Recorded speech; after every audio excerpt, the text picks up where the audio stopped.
Intisari Renungan Harian Almanak Nas GKI. Sabtu, 29 Maret 2025 1183. Keluaran 32, 1-6. Menanti dengan ketaatan. Dalam kehidupan ini tentunya kita pernah diperhadapkan pada penantian. Penantian akan janji Tuhan, penantian akan harapan yang kita inginkan dan sebagainya. Namun apakah kita menanti? Seperti Yakub atau justru seperti bangsa Israel? Untuk itu marilah kita dalam penantian kita bisa tetap taat akan perintah Tuhan, taat pada jalan yang telah ditunjukkan Tuhan. Jangan sampai karena kita kecewa dalam menanti kita, melupakan Tuhan, ketika kita tidak sabar dalam menanti kita tidak memelihara perintah Tuhan. Marilah kita belajar untuk tetap taat dalam penantian kita. Amin.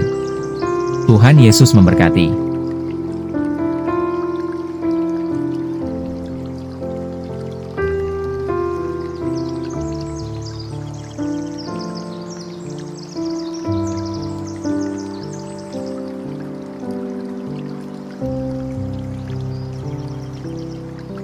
Thank you.